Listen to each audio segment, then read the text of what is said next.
Welcome to this week's Treasury Career Corner podcast, where I interview Treasury professionals about their Treasury careers.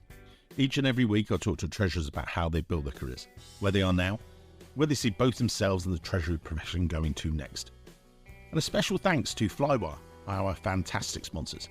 If you've ever wondered whether there was a way to ease your international transaction hassles, they're the guys to talk to. If you follow the link in our show notes, you can see me talking to my mate Greg Levin, their Senior VP of Sales.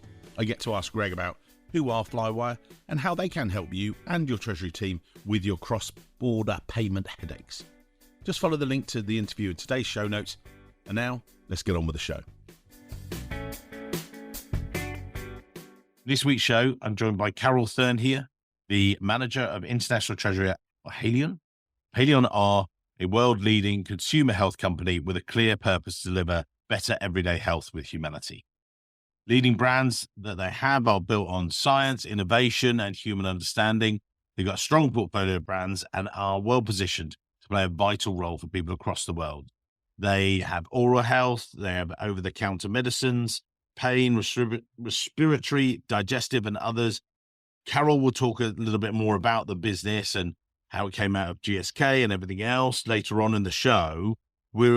As we do each and every week, we're going to go right back to the beginning. I've known Carol for many years, since I originally met her over in Luxembourg, and we called up from there. Carol, if you would, how did you first get started in finance and then treasury? How did it all start for you? Over to you. Thank you, Mike. For me, it all started by not being able to go to uni because I simply couldn't afford it. And so I went straight into an apprenticeship in Switzerland and studied for my accounting qualification after work. I then stepped into a role offered by PwC as an auditor, and I did that for a couple of years. And I must say that role taught me a lot. Right. It taught me a lot about risk assessments because we worked with different companies every week. And we worked with different people. So I worked with a lot of different cultures in my first role. I also traveled a lot, and people who know me know that I love traveling. So every week was different. After a couple of years, and that happens quite a lot, a PwC client offered me a controller role. That was my first controller role in a corporate and my first role in which I managed a team. I was in my late 20s, so that was a big step for me. It built a lot on my emotional intelligence and collaboration skills. After that role, I stepped into an accountant role in a Swiss subsidiary of a US corporate. And I built quite a good relationship with the US group treasurer, and she asked me to move to Luxembourg and head up the new legal structure of 5 Luxembourg entities. At that time, as a regional finance director and as a board member.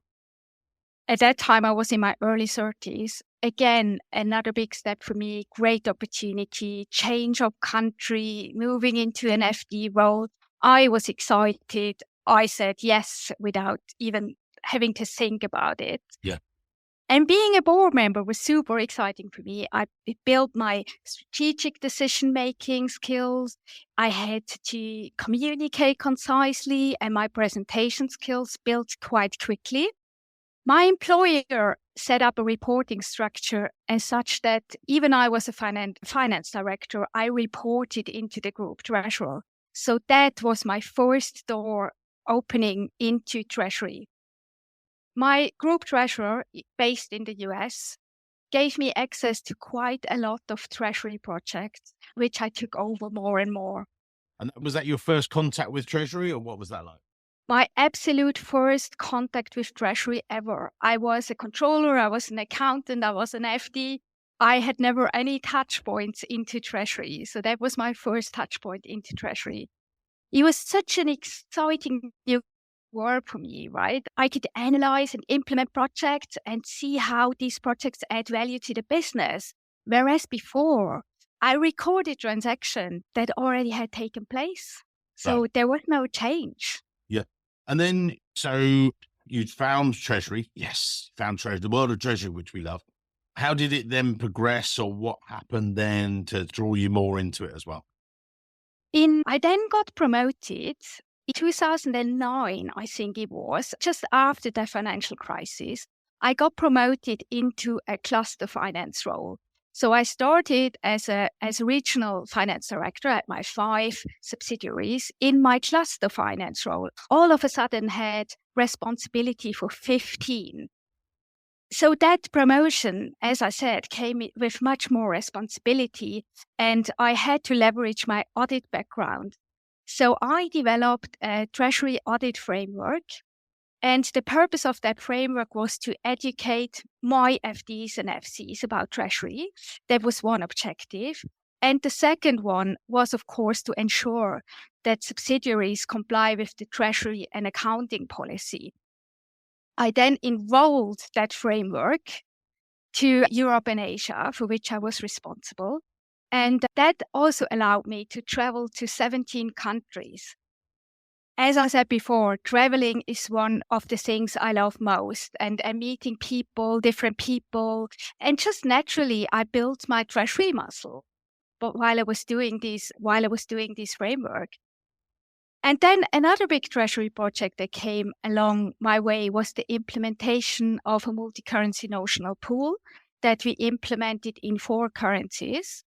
And we implemented it quite quickly. It took us less than a year. The pool header, of course, was one of my Luxembourg treasury entities. And so that sat naturally under my watch. And with Treasury then, you were getting to know Treasury, if you like, and leading those projects. Why were you enjoying Treasury so much, or what did you find about Treasury that interested you so much? While leading those projects, I discovered that Treasury requires a much broader understanding of the business and wider skill set than my accounting role. Accounting is quite limited, while Treasury is forward-looking. Every day is different, and every day brings up another challenge. And in my opinion, good treasurers are visionaries. At this point in my career, my heart was completely sold to Treasury. There was no way back. And I wanted to move into a full-time Treasury role. But remember, I was still in Luxembourg. And in Luxembourg, that's not that easy. We have these regional Treasury roles in Luxembourg. And I wanted to do more than just cash management and ops. Yeah. So at that point, my next natural step was to look into the AC qualifications, just to broaden my understanding in Treasury. I wanted to have a conceptual understanding of each area in Treasury, and I wanted to know what I am talking about, why and how this adds value to the business. And when I looked into the AC qualifications, I found out that they cover exactly that. So I then started to study for the certificate. I went through all 3 levels. So I went from the certificate to the diploma to the FCT. And it took me 5 years to finish my 3 levels. And I must say that my tutor was simply amazing. John, if you listen to that, I owe you a lot. Over the years, I probably had thousands of questions for him, and he answered all of those very, very patiently. And thanks to him, he built what I am today. And you and I know the sort of, these are the ACT, the UK Treasury qualifications, if you like. You mentioned the 3 levels. What was the progression through those 3 levels, or what's the basic, the middle? I know this is more for the listeners. Say we have the CTP in America and things like that. You moved through those. What was the sort of experience of the qualifications, and how did you find them? Does they help you and things like that? Describe that if you would. Absolutely. So personally, I think that the ACT qualifications are key and hugely valuable. They take up a lot of time. So Right. it doesn't come easy. So but they build up treasury knowledge very quickly, and they can be applied directly to treasury work. I have an opinion about doing them. I think that they should be mandatory for every treasury professional to complete at least the diploma, so the middle level, the AMCT level. Right. I can give you an example how valuable they were for me. So when I started my Haleon role in corporate finance, I was asked to set up a US and European commercial paper program from scratch, something I have never done before, and most of us have never done it before. Yeah. The ACT qualifications cover commercial paper on each level, in the certificate, going through diploma, through FCT, in more and more detail. So it starts from explaining the difference of USCP and ECP. It goes through the calculations. It explains documentation and how you use CP strategically. Thanks to that, I was able to set up such a program with very little support from our VP, Corporate Finance. Mm-hmm. And we went live with the project before we spun off. At the time I took over this project, I was in my role for 2 weeks. And without the ACT qualifications, I wouldn't have been able to deliver that project successfully. When you say that, tell us why, what did you describe the qualifications there? Just give us a bit more, drill down a little bit. Are they all paper exams, or is it study, or again, for the listeners, just so that they know what to expect? The certificate sets the basic level. Yeah. At the time, I don't know if there have been any changes, but at the time I did it, you had to pass 5 online exams, and then you could move to the AMCT. Right. The AMCT was 2 online exams and 2 assignments at that time. One was a mandatory assignment. The other one we could choose from 2 topics. And then the FCT was an exam, a 4-hour exam, which was one of my toughest that I had ever done, and a dissertation. My dissertation was 200 pages long. Whoa. And it was big. So 200 pages, that sounds like writing a book about treasury. So what did you focus on in that sort of thing? So again, for the listeners. Yeah, in my dissertation, I analyzed the impact of green finance on corporate treasuries. Yeah. So that comes with a very technical component. So I analyzed 20,000 corporate financial statements and ESG metrics related to those corporates, and the impact that the green finance had on their core financial metrics. Right. To round that off, I interviewed 9 FTSE 100 treasurers and 6 very senior treasury professionals to give my analysis a bit of depth with real life experience and advice. And I'd say, as tough as it was, I enjoyed every second of it, and I would do it in a heartbeat again. That's cool. And Carol, you and I have known each other for a number of years. And as I said, I met you way back when in Luxembourg and things, but you then moved from Luxembourg. You've gone through these different career moves and transitions. How have you balanced it, or how have you approached that sort of move? And then we'll bring it up today a bit more with Haleon and stuff like that. But talk us through the moves, if you like.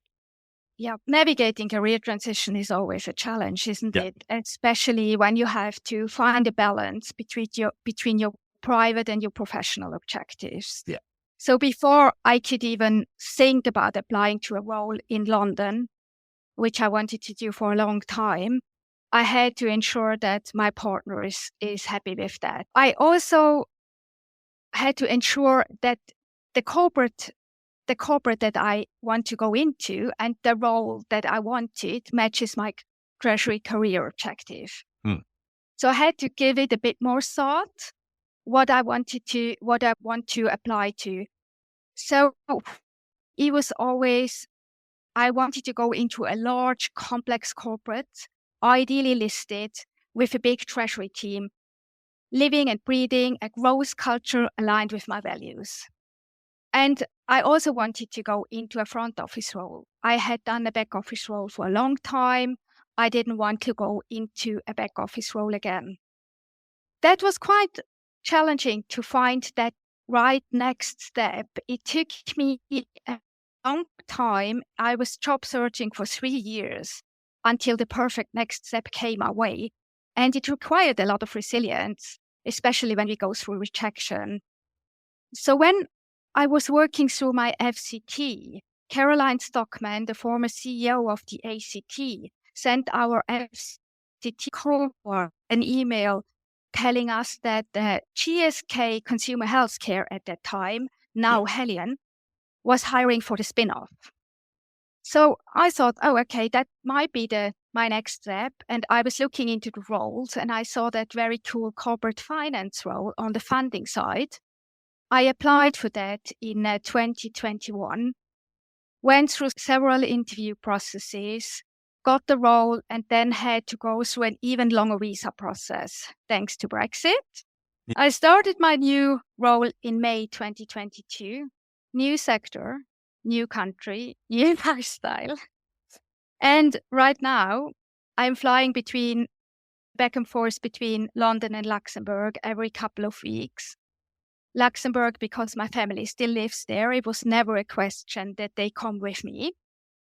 And I can say that settling down wasn't easy, but as a treasury professional, I want to do more than just regional treasury and cash management. And that is the only option in Luxembourg. And London, as the center for so many head office treasuries, is the place to be for me. And you touched on there your role that you got. And I know that that was, as you say, there were a number of obstacles, but you got through those and you got the role. So what's your current role? Can you describe also Haleon and stuff like that, who they are as a company? I know them, so sometimes it's difficult. So I'm just assuming people know, but obviously people don't know. So yeah, can you describe it if you would? Absolutely. So Haleon is the GSK Consumer Healthcare spin-off at a FTSE 20, very successful brands that most people know, like Sensodyne, Panadol, Voltaren. When I started with Haleon, I applied for the corporate finance role, and then my now manager had a shortage on his desk in the International Treasury team. And I was like, oh, you know what? I can do that. So I did both roles for a year and then decided that International Treasury is really interesting. I like the diversity. I like my markets. So I decided to move into International Treasury. Mm-hmm. I am now responsible for 23 markets in APAC, the Middle East, North Africa, and Turkey. And in those markets, I am the business partner for my entities. And that comes to me advising on banking, funding, and FX. The most exciting project that I had, and many probably have to smile when they listen to that, was funding our Pakistan business. We wanted to expand our Panadol line in Pakistan to increase production. And whoever knows the market knows how challenging that is. Foreign currency reserves in Pakistan in 2023 were at a record low. That means that when we as a treasury team sent hard currencies in, they got auto-converted by the central bank immediately. What then meant that we couldn't pay for our CapEx in Germany, in the UK, wherever we got the invoices from. And we couldn't fund from the center as well. So we had to find a local solution. We partnered with a local bank, which every treasurer can relate to that, is not the preferred approach. We usually like to work with our relationship banks, but we had, under these circumstances, we had to partner with a local bank and to find a project finance solution. So this solution we found, we were able to pay our suppliers in hard currency via a letter of credit, while our entity in Pakistan can repay the loan in local currency. So a win. But it took us, I think, 8 months to come up with this. You touch on there, Carol, that sort of your business partner, you've gone through that, as you say, that sort of letter of credit one and done this, and you lead all these different projects in supply chain finance and everything else. What's that like for you? This is great part of your treasury role. Can you describe that for the audience, why that's so important and interesting? Yeah, as Haleon, We are, as I said, we are FTSE 20. We are not even 2 years old, and we go through a lot of change. We have built teams with many new people. So we go through such a lot of strategic change, and with that change comes project work. So I am leading 3 global projects in supply chain finance, in factoring, and bank guarantees. All of these 3 projects contribute to our long-term treasury strategy. So the prime objective for supply chain finance for us is to strengthen relationship with suppliers and relationship banks. Very key for us. Then for receivable finance, it is supporting diversification of risk as it is an alternative source of funding. And then when we look at guarantees, the project increases visibility of our global guarantees that we have out there. And it also ensures consistent, optimized pricing. My project role, it has not only built on my technical skills, but a lot on my negotiation, presentation, and public speaking skills equally. I do present a lot to internal and external stakeholders, in-house, in conferences. I find it is a very good and rewarding way of growing in terms of seniority, which supports my next step to moving into a deputy treasurer role, which is clearly my objective. And I know that we met up when you were in Barcelona, I think it was, and you were talking there. What were you talking about, things? Yes, in Barcelona, I was able to present our supply chain financing project. We went live with this project in August 2023, and I had the pleasure to present it at the Eurofinance in Barcelona. So this year, I will be talking at the Treasurers Exchange about something else, about KYC and how KYC is connected with financial crime, for example, with disasters such as the port explosion in Beirut. Yeah. And then I will again talk about supply chain finance at the GTR in June. Cool. And then we've covered some of your route, if you like, and everything else. I know you've got this passion for treasury. You and I have talked about this before. We're friends and things like that. Why do you enjoy treasury so much? Why is it get you up in the morning sort of thing? I think I have the best job in the world. Honestly, I learn every day. I deal with different people every day with different challenges. We transition from a format to an FMCG business model, which is exciting, a lot of change management. When we spun out, we had to change from a former business model to an FMCG. And the difference between the two is that the FMCG products, they sell much faster and consumer preferences change so quickly, right? So from a treasury perspective, this means that we have to be agile, we have to adjust our approach and solutions quickly, and we have to just every day go out there and learn and grow. And when you then add the complexity of Haleon being a FTSE 20 business, which is not even 2 years old, this requires a treasury team that is comfortable with change and able to build strong relationships between different teams in and out of finance. So my 3 professional qualifications, along with my background in a big Four, as an FD and as a treasury professional, really helped me navigate this environment successfully. But honestly, Mike, more importantly, I can do it with a smile, which is really important for me, that I love what I'm doing. Then, Go on. And then my experience that I was explaining before with me being able to work in 17 countries makes it very easy for me to build those strong relationships that I referenced earlier. And you say you've got these working in 17 countries, you've got these relationships, if you like, across all the different business units and everything else. How do you do that? We've got people listening today and they're like, that's all very well, Carol, you can do that. You've got all this, experience behind you. How do you do it? What's your ethos behind building those relationships, if you like? It's not that difficult, Mike. It's Right. all about collaboration and careful listening, I think.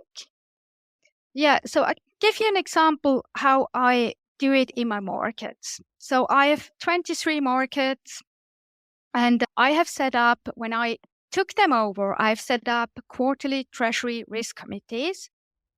That means that I bring in all of my 23 markets. I kick off with a summary of treasury projects so that they all know what's going on at the HQ. And then I break out into my markets. From the very beginning, Mike, I made it very clear that this call is not for me. This call is for them to talk and me to listen. Right. And that's really important. So people can drop in and out while other markets present. But usually everyone stays, and we have such good, lively discussions about challenges and approaches that we see fit. Everyone contributes. And at the end of each call, I briefly summarize what I've heard. They can add or correct me when I've misstated anything. Yeah. And then I prepare an action tracker, and we follow up on the action tracker and make sure that this is a meeting that actually adds value and solves their issues. So that collaboration, it creates huge value in terms of savings that we found already while And sharing and sorry, Carol, when you say that, you say it's going to huge value. Have you monetized that, or have you put numbers around it, or what have you done in terms of hours or money saved? Absolutely. So we have monetized it. Not everything, because not everything is about the money. Is a lot about the strong relationship building as well, right? They need to know that I am here to help them and that they can call me whenever they need me. Yeah. So in terms of hours that we've saved, Mike, we do 3 hours every quarter. And when I started, I had a monthly call with each of my markets. So when you time that by 3 months, that's 69 hours before, and now it's 3 hours. Wow. So that's a 63 hour of saving. Amazing. Yeah. And we are also planning to break that down into the team. So we have a very diverse team. We have people that are very senior and then people that are more junior. So what we want to do is now we want to maintain the tracker with topics, and everyone can vote what topics they find valuable and the ones that they don't want to touch, and they can add more. And then we do a monthly team session and go through these treasury concepts, calculations, capital structures, everything that we had heard about, but we tend to forget. And then people can ask questions. And this builds such strong technical skills. But more importantly, it builds that team, it builds the relationship, and it makes everyone feel included and heard. Awesome. Now, although you and I have been friends for many years since your days in Luxembourg, I know that, and I'm on LinkedIn all day, every day, really. I'd seen a post that you did about the passion for your career and everything else. You talked about it on LinkedIn. If you were to suggest that to the audience, what are you, as a treasury professional, what are the things you're passionate about career-wise? Why are you so passionate about all of this? That's what jumped out at me. That's why I said, Carol, come on the podcast. You're like, oh, are you sure, Mike? I was like, yeah, no, I love your passion for career. What are you passionate about? 2 things for me: personal growth and building high-performing teams. Okay. That's what drives me, and I am very passionate about that. So I like to step out of my comfort zone. I just love it and challenge myself. So this podcast is a good example. Right. Way outside of my comfort zone. I honestly do not like to speak about myself. And while I was preparing for this podcast, I came up with at least 50 reasons, Mike, how to drop out. I didn't drop out, so here I am. That's one thing. The team building aspect, I am very passionate about fairness, giving people access to opportunities and empower and support them on their journey. there is so many slices of pizza. It's not only one. I don't have to be protective about that one slice of pizza. I can help people grow, and that's what I like. So hiring for attitude, for example, and transferable skills is crucial for me. I can give you an example. Yes. We have a finance graduate. She is a great example of attitude and transferable skills. She hasn't been in Treasury, no touch points at all before. But no one can tell Mike because she has the curiosity to learn and grow. She asks questions. She steps out of her comfort zone.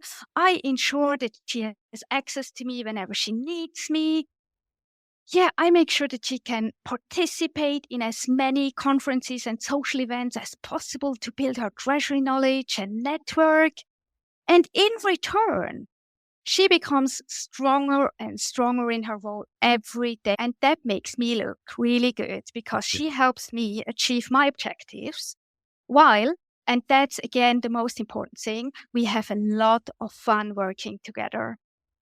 So that said, for me, it is not important to hire the person that has done exactly the job I'm hiring for. I'd rather hire for growth mindset, for the attitude, for transferable skills. That is much more important. Okay, and that's all very well, Carol. And you're in a big corporate. There are people out there in smaller corporates. They go, look, yeah, okay, Carol, you can do this. I've got pressure on me. I need to find someone that's a cookie cutter. In fact, when I was over in Texas recently, someone said, why are everyone hiring exactly the same person? I said, there's so much pressure on us. I said, there isn't. Maybe hire for 60% fit, and then you've got 40% you can train them on and things like that. But I know that you're very passionate about this because of your experience, you as a person. But how would you say that if someone is saying that to me, hang on, we can't do that, I don't have the time. How would you say that they balance that out, if you like? What's your advice, if you like? I think that coaching, investing in people and training them is key to people retention. That's the first thing. Yeah. I think that many hiring managers, they ask questions that I find difficult. For example, have you implemented supply chain finance in your current role? What happens if a candidate says no? Is this a negative? For me, it depends. For the hiring manager, it probably is. What I would do as a hiring manager, I would say, what project have you led or participated in, and what skills have you developed? And then, in a second step, have you used these skills in other projects, and how have these skills developed over time? When I went through my interview process, the hiring managers were assessing my current potential, but what I think is really important is assessing future potential. Right. If then the candidate also brings a growth mindset and is not afraid of stepping out of her or his comfort zone and has the right attitude, I don't have to think twice, Mike. I give this person a chance in my team, even without any treasury experience. Awesome. And so before we reach the end of the show, I just wanted to step back a little bit, reflect on what you've done so far. As you said, you and I have talked, planned this very much out, but you said to me that there were 50 reasons why you weren't going to be on the show, but eventually you thought, do you know, I am going to be on the show because I know you've been successful in your career. So what would you say have been maybe your biggest career successes so far? When you've looking back, what have you done, sort of thing? I view my greatest career success in me bringing my treasury and financial skills into the not-for-profit world and give back. Awesome. Yeah, I volunteer for 2 charities, and I do that on my weekends. One of them is the network in Luxembourg. The network connects and empowers professional women, and I help them out as an auditor. I also found an awesome charity here in London. Took me quite a while to find that great opportunity. So I volunteer at the Mayu. The Mayu is an animal welfare charity. And everyone that knows me knows that animals are very close to my heart. Our family counts 8 horses, 2 dogs, and a cat. So on Saturdays, I go to the Mayus and I work at the reception at their vet clinic. And their vet clinic provides free treatment for pets of people who are on benefits or on low income. I do that because I've been very fortunate in my life. And for me, it is very important to give back and leave this world as a better place. Awesome advice for people. Now, we are getting to time on the podcast, so we'll put your LinkedIn details in the show notes, reflect a little bit on your career there. But as we do each and every week, as we have done for 300 plus episodes, what are the takeaways you're going to give for either more junior guys or more senior treasurers? What are the takeaways from today's show as you reflect back over yours? What are your thoughts or thing that you think people should take forward with them, take away from today's as they're sitting having a coffee? 3 pieces of advice from me. Find what you really want to do in life and love what you do and work hard for it. That's the first one. The second one is consider lateral moves or even a structurally lower position to gain a broader perspective. This is really important, especially when you become more senior. And then the third piece of advice, don't be afraid of a career change. Take the risks and take the opportunities. I would have regretted it, not doing it.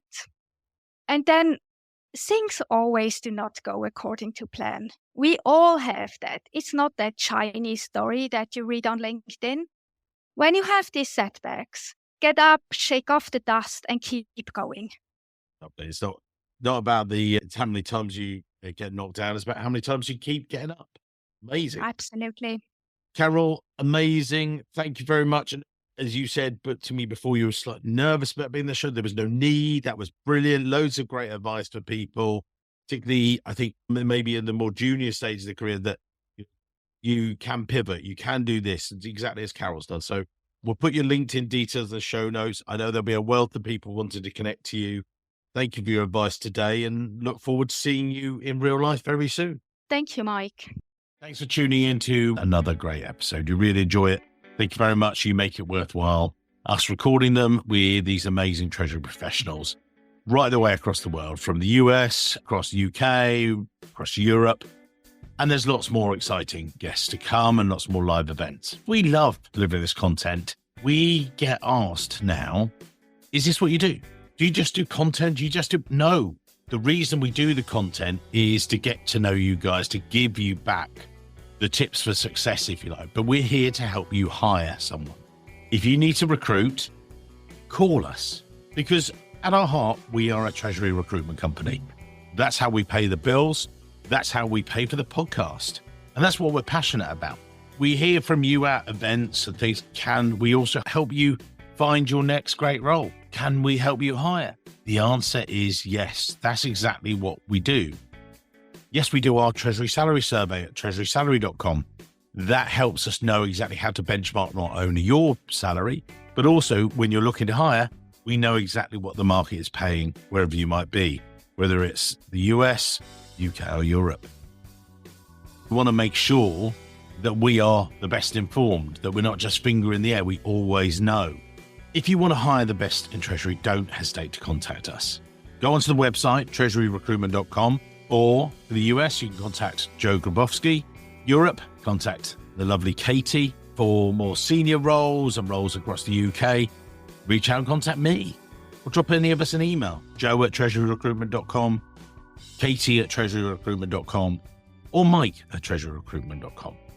Let us help you make the hiring process as amazingly seamless and easy as our podcasts are to listen to.